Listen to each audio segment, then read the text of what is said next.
नमस्कार. मी कॉम्रेड राजू देसले, महाराष्ट्र राज्य आरोग्य खाते आशा गट प्रवर्तक संघटना आयटक महाराष्ट्राचा अध्यक्ष.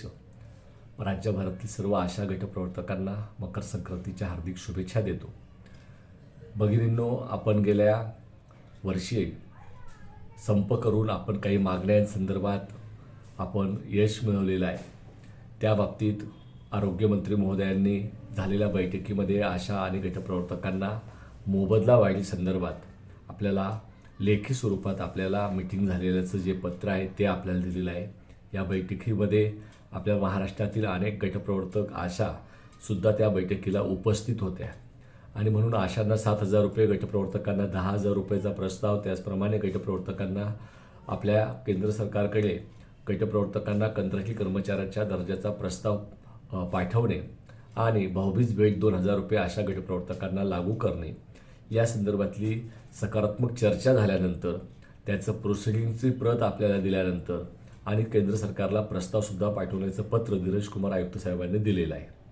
ही सर्व गोष्ट महाराष्ट्रातील सर्व 75,000 आशा आणि 3672 गटप्रवर्तकांना याची कल्पना आहे. कारण हे सर्व घटकांमध्ये वेगवेगळ्या झालेल्या बैठकांमध्ये आशा गटप्रवर्तक महाराष्ट्रातील प्रातिनिधिक स्वरूपामध्ये उपस्थित होत्या आणि यामध्ये आपल्याला जे आश्वासित करण्यात आलं की आम्ही लवकर GR काढू आणि आपल्या सर्व मागण्या मान्य करू. आणि म्हणून आपण 11 तारखेला नोव्हेंबरला आपला संप आपण स्थगित केलेला होता आणि आपल्याला वाटलं की महिन्याभरामध्ये सरकार आपला GR लवकर प्रक्रिया करून काढेल. त्याची प्रक्रिया झाली, त्याची फाईल नंबरही मिळालेला आहे, परंतु शासन निर्णय अद्याप निघालेला नाही. शासन निर्णय निघायला वेळ लागतो, ही प्रक्रिया वेळ लागतो हे आपल्याला कल्पना आहे, परंतु येणाऱ्या काळात निवडणुका आहेत आणि सर्व गोष्टी आहेत आणि म्हणून आता पुरेसा वेळसुद्धा सरकारला आपण दिलेला आहे. महाराष्ट्रामध्ये आयटेक संघटनेने 35 जिल्ह्यामध्ये फिरून जनजागरण यात्रा करून त्यामध्ये सुद्धा आपण या गोष्टीचा प्रचार आणि प्रसार करण्याचा प्रयत्न केला होता. 18 डिसेंबरला महामोर्चा आपण आयटेकच्या नेतृत्वाखाली मोठा आपण नागपूरला काढला. त्यावेळेसुद्धा माननीय मुख्यमंत्री, आरोग्यमंत्री यांना आपण निवेदन दिलं होतं आणि त्याचप्रमाणे इतर मागण्यांसंदर्भात सुद्धा जे मंत्रालय होते या संदर्भात व्यापक बैठक ही मुंबईमध्ये आरोग्य सचिव आणि इतर सर्व 7 मंत्रालयाचे सचिवांच्या सोबत करून आम्ही तुमच्यासोबत चर्चा करू अशा प्रकारचं आश्वासन दिलं. ते सुद्धा अद्याप पूर्ण केलेलं नाही.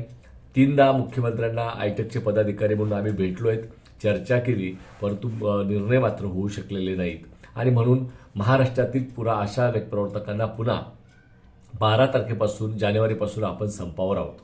हा संप करण्याची कृती समितीला आयटेकला गरज का पडली हे सर्व गटप्रवर्तक भगिनींनी, आशा भगिनींनी समजून घेणं गरजेचं असं मला वाटतं. आपल्याला कल्पना आहे की तुम्ही संप मागचा केला, त्याचा पगार कापण्यात आलेला आहे, मानधन कापण्यात आलेलं आहे आणि याची मोठी झळ आपल्या सगळ्यांना पोचलेली आहे. परंतु आपल्या सगळ्यांचा प्रामाणिक प्रयत्न असा आहे की आपल्याला शासन निर्णय पदरात पाडून घेण्यासाठी आपल्याला शेवटचं अस्त्र जे असतं ते संपाचं असतं. म्हणून हा संप आपल्या मागण्यांसाठी आणि आपल्याला भविष्य काळामध्ये आपल्याला या सर्व गोष्टीचा मोबदला योग्य पद्धतीने मिळण्यासाठी आणि गटप्रवर्तकांचा गटप्रवर्तक दर्जा असेल आणि आशांना मोबदल्यामध्ये वाढ असेल, हे सगळे प्रश्न आपले मार्गी लागावेत, शासन निर्णय निघावा यासाठी केलेला आहे.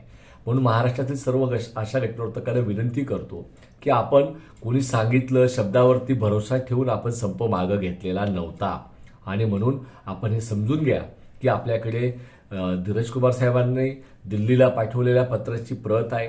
आपल्याला बोरकर सरांनी संप मागं घ्या म्हणून आपल्याला जे आवाहन केलं त्या पत्रामध्ये आशा गटप्रवर्तकांचा मोबदला वाढ, दीपावलीची भेट याचा उल्लेख करण्याचं पत्र आपल्यासमोर आहे.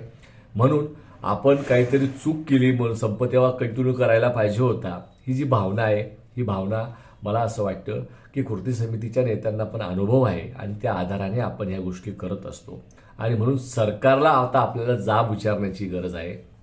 आश्वासन दिलं, 2 महिने उलटून गेले तरी तुम्ही अजून शासन निर्णय काढलेला नाही. म्हणून आपण आपल्या भागातील आमदारांना, आपल्या खासदारांना ज्या गोष्टी आपल्या हातात येते त्यांना दाखवाव्यात, त्यांना सांगावं की आपण त्वरित मुख्यमंत्री महोदयांना कॅबिनेटमध्ये हे सर्व आमच्या मागण्या मान्य करून शासन निर्णय काढण्यासाठी आपण सहकार्य करावं, अशा प्रकारचं आपण आवाहन करावं. कृती समितीने ठरवलेलं आहे की आपण आपल्या जिल्ह्याच्या पालकमंत्र्यांना याची जाणीव करून देण्याकरता, लोकप्रतिनिधींना जाणीव करून देण्याकरता प्रयत्न आपण करावेत, असे मी आपल्याला या व्हिडिओद्वारे आवाहन करतो. हा संप आपण आपल्या मागण्यांसाठी करत आहोत.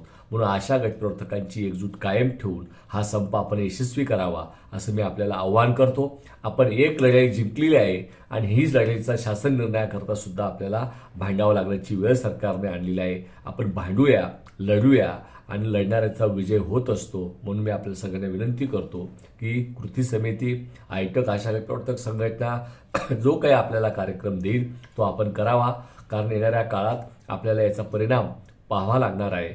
आणि म्हणून एकजुटीने आपण पुढे जाऊया. कोणामध्ये शंका असतील, प्रश्न असतील तर जरूर आपण माझ्या व्हिडिओवरती कॉमेंट करून विचारू शकतात, फोन करून चर्चा करू शकतात. परंतु प्रामाणिकपणे आपण संघर्ष केलेला आहे. आयटकने तर 35 दिवस जिल्ह्यामध्ये जिल्ह्यात जाऊन यात्रा काढून 1 लाखाचा मोर्चा काढलेला आहे. आणि संविधानिक पद्धतीने जो पाठपुरावा करायचा असतो तो आम्ही सर्व मुख्यमंत्री महोदय, आरोग्यमंत्री महोदय, आरोग्य अभियान संचालक सर्वांकडे आम्ही करत आहोत. आणि हेच प्रयत्न आपले चालू ठेवूया इतकं मी आपल्याला सांगतो. आणि म्हणून संपाबाबत ज्या ज्या जिल्ह्यामध्ये जे जे आंदोलनाचे निर्णय होतील त्यामध्ये आपण सगळ्यांनी सहभागी व्हावं. या संप लवकर मिटावा यासाठी आपल्याला सगळ्यांना प्रयत्न करावे लागणार आहेत. म्हणून आपण आपल्या पातळीवरती ही मोहीम करून आपला संप मागण्या GR काढण्यासाठीची प्रक्रियेत सगळ्यांनी सहकार्य करा असं मी पुन्हा एकदा या व्हिडिओच्याद्वारे आवाहन करतो. आणि आपण ज्या पद्धतीने लढलोय त्या लढणाऱ्या सर्व भगिनींचं, गटप्रवर्तकांचं, आशांचं मनपूर्वक अभिनंदन करतो. आणि हा संपसुद्धा आपल्या आयुष्यातला एक महत्त्वाचा घटक आहे. म्हणून आपण सगळ्यांनी एकजूट ठेवा असं एक आव्हान आयटकच्या वतीने, आशा गटप्रवर्तक संघटना व कृती समितीच्या वतीने महाराष्ट्रातील तमाम आशा गटप्रवर्तकांना करत आहे. आणि त्याचप्रमाणे इतर ज्या मागण्यांच्या संदर्भातल्या सुद्धा महामोर्चातल्या ज्या मागण्या आहेत त्या संदर्भातली मुख्यमंत्री महोदयांसोबतची मीटिंग येणाऱ्या काळात होईल अशी एक अपेक्षा आहे. त्याचाही पाठपुरावा आयटक संघटना करत आहे. सर्व कामगार कष्टकऱ्यांना न्याय मिळावा ही यामागची भूमिका आहे. मी नाशिकमध्ये पंतप्रधान महोदय आले असता त्यांना आपण भेट मागितली होती. गटप्रवर्तक, कोरोना योद्ध्या, आशांना 18 पासून मोबदल्यामध्ये वाढ केली नाही. इतरही कर्मचाऱ्यांच्या, पेन्शनरांच्या मागण्या होत्या. परंतु त्यांनी वेळ न देता 1 दिवसाची पोलीस कस्टडीमध्ये मला ठेवून या सरकारने चर्चा करणाऱ्यांना न्याय द्यायचा आणि ह्या भूमिकेतून वर्तन केलेलं आहे. 1 दिवस जेलमध्ये पण मला राहावं लागलेलं आहे. परंतु कष्टकऱ्यांसाठी लढण्याचा आयटकच्या भूमिकेप्रमाणे या पुढच्या काळात आपण लढूया. आणि म्हणून आपण सर्वांनी ज्या ज्या जिल्ह्यामध्ये निषेध या गोष्टीचा, अटकेचा केला त्या सर्व भगिनींचं, सर्व संघटनेच्या सहकारी नेत्यांचं मनपूर्वक मी आभारी मानतो. आणि आपली एकजूट कायम ठेवूया आणि महाराष्ट्रातील कष्टकरी, आशा गटप्रवर्तक आणि सर्वच्या प्रश्नासाठी या पुढच्या काळात 2024ला अधिक संघर्षशीलपणे काम करण्याचा निर्धार या निमित्ताने करतो. सगळ्यांना नवीन वर्षाच्या शुभेच्छा देतो, मकर संक्रांतीच्या शुभेच्छा देतो. आणि अशीच एकजूट कायम ठेवून आपण संघर्ष करावा असं आपल्या सगळ्यांना आवाहन करतो. आणि हा संप यशस्वी करण्यासाठी सगळ्यांनी सहकार्य करा असं एक आवाहन करून मी थांबतो. धन्यवाद.